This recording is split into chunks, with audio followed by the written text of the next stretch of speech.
Fala galera, beleza? Nando Costa aqui. Se você ainda não está inscrito aqui no canal, não deixe de se inscrever, marca aí embaixo no sininho para receber as notificações. Deixe já o seu like se você vem curtindo os vídeos aí, tirando um ótimo proveito das ideias e das minhas experiências que eu venho contando aqui. Resolvi fazer esse vídeo rápido aqui para responder uma pergunta que eu recebo frequentemente em relação à gravação, captação, né? Qual o nível ideal para uma gravação, né?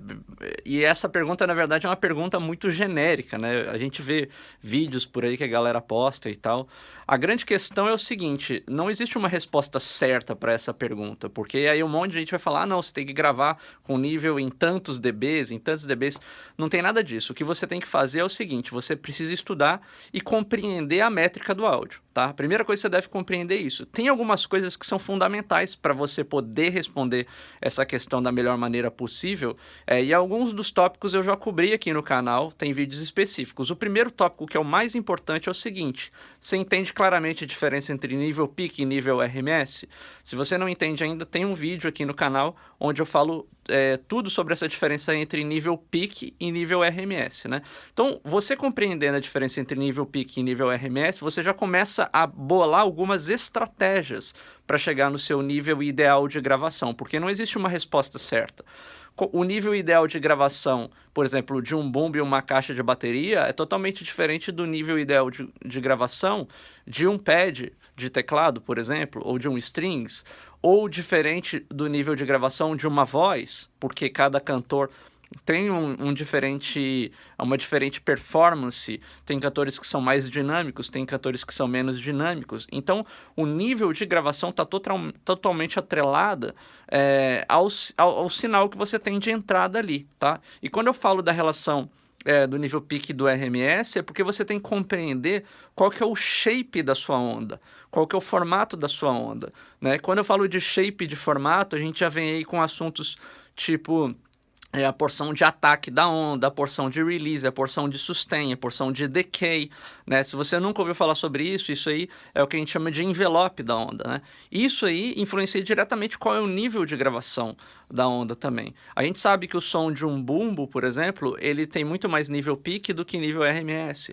O som de um teclado mais sustentado tem um nível RMS mais próximo do nível peak desse teclado. Então, você compreender essas relações entre nível peak e RMS vai ajudar você a entender o comportamento.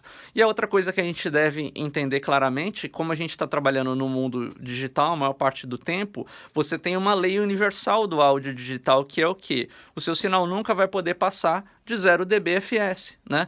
Então, quando o seu sinal está entrando ali no seu pré-amplificador que você vai ajustar o ganho, nunca no computador ele vai poder ficar muito alto, porque senão ele vai o quê? Distorcer, ele vai clipar, né? Então é importante que você compreenda que existe essa regra de o sinal não pode chegar naquele ponto máximo. E a outra coisa é, cada onda sonora tem o seu próprio envelope, tem o seu próprio formato, né? Então você tem alguns cuidados que você deve tomar quando você estiver fazendo uma gravação para achar o nível ideal de gravação. A primeira coisa que você deve fazer é o seguinte: averiguar essa fonte sonora, ver qual que é o tipo de fonte sonora. Então, por exemplo, se você está gravando uma bateria, bumbo, caixa, over e tudo mais, você pode ter certeza que o nível de gravação que você vai setar ali os seus microfones, que você vai colocar o seu pré-amplificador, certamente são níveis bem mais baixos do que você estiver gravando um violão bem sutilzinho, dedilhado, né?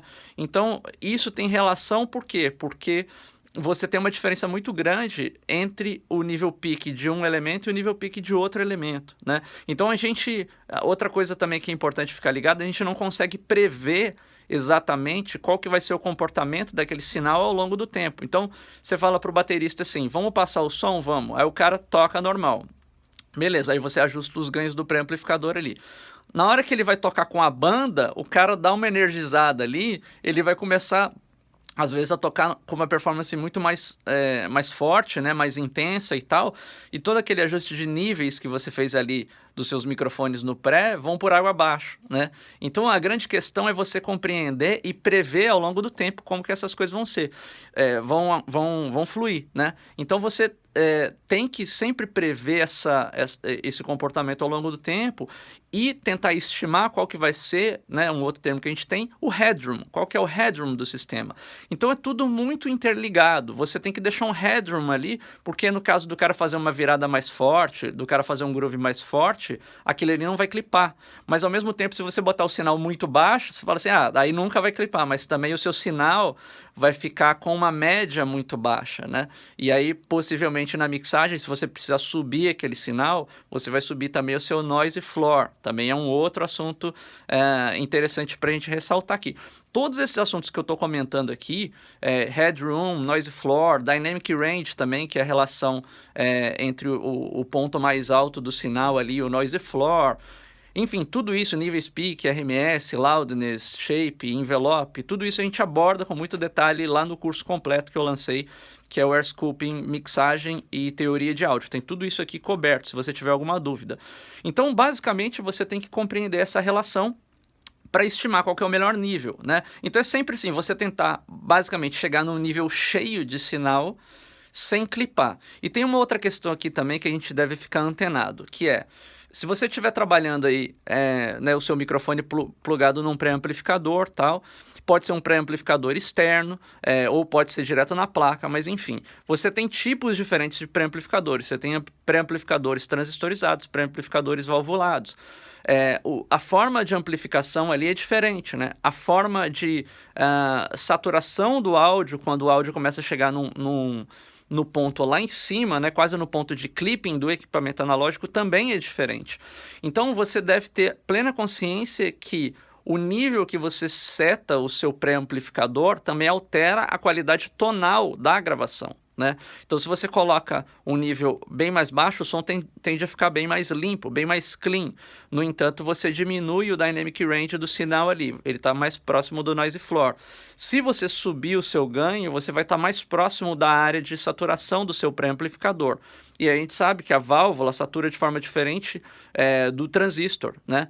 Então, a forma como os harmônicos vão se comportar na gravação ali é diferente, a forma como o som vai se comportar é diferente. A tonalidade do som vai mudar radicalmente, dependendo do ponto do ganho que você coloca também. Então, isso é um outro fator que é bem interessante, que te ajuda a tonalizar a gravação.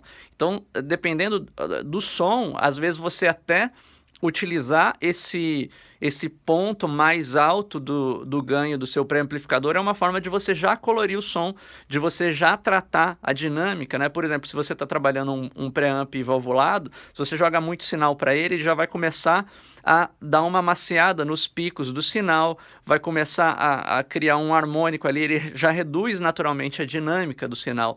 Então, quer dizer, você já está tonalizando, você já está alterando levemente a dinâmica simplesmente pelo nível de ganho que você coloca no seu pré-amplificador, né? Obviamente, se você tem um microfone valvulado, isso aí afeta também, dependendo da pressão sonora que você submete ao microfone valvulado e assim por diante. Então, são várias considerações ligadas para você tentar chegar em uma coisa muito simples. E essa coisa muito simples o objetivo na sua gravação é chegar em um sinal saudável, tá? Saudável é o sinal que você consegue deixar ele o mais longe possível do noise floor, tá?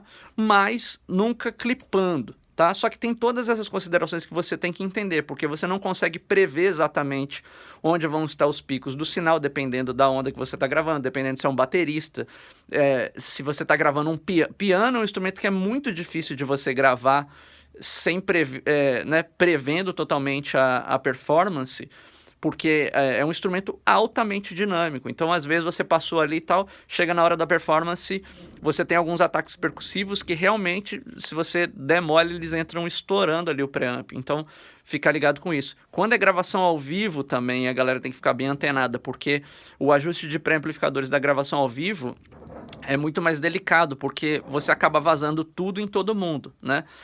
Então, na verdade, os seus níveis têm que ser ajustados já com a galera tocando uma música de verdade, com todo mundo tocando, com a percussão tocando, com a bateria tocando, com cantores cantando, porque o nível de uma coisa afeta na outra. A forma como a bateria toca altera o nível do sinal do microfone do cantor, né?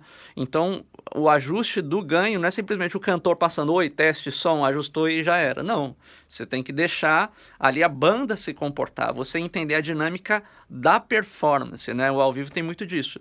No estúdio você vai ter esse tipo de situação quando você está gravando a bateria, é óbvio que você vai ter isso, né? Então é interessante que você ajuste os ganhos do cara passando a música. É sempre mais importante. Se você vai gravar um piano aí também, deixa o cara tocar a música para você setar os ganhos. E assim por diante. Baixo é um instrumento muito delicado, porque dependendo do tipo de arranjo, o baixo ele pode ser tanto bem sustentado quanto ter muita dinâmica, né? Se você vai ter um arranjo de slap, por exemplo, o nível do ganho do pré vai lá embaixo, porque você tem muito mais pico. Então você compreender essa relação é o mais importante. Você não tem uma regra certa de qual é o nível que você seta. Outra coisa que é importante, muito pré-amp, muita interface, você não tem nenhum medidor analógico ali mostrando o nível do sinal. Então você fica simplesmente perdido. Aí você acaba tendo que monitorar pelos níveis já no seu DAW, que são níveis digitais. Então o que acontece é que você não consegue saber exatamente como que o seu pré está se comportando. Então você tem que ir no ouvido. Você não está vendo ali um LEDzinho. Se você tem preamps de maior qualidade, tipo um SSL, ou tipo um API, onde você consegue ter um VUzinho para ver exatamente o nível, você tem uma estratégia de trabalho, né, que segue a estratégia de trabalho de equipamentos analógicos, que é você mirar no 0 dB VU, do VU, né, que aí pode ser mais 4 dBU, pode ser menos 10 dBV, depende do seu equipamento que você tem.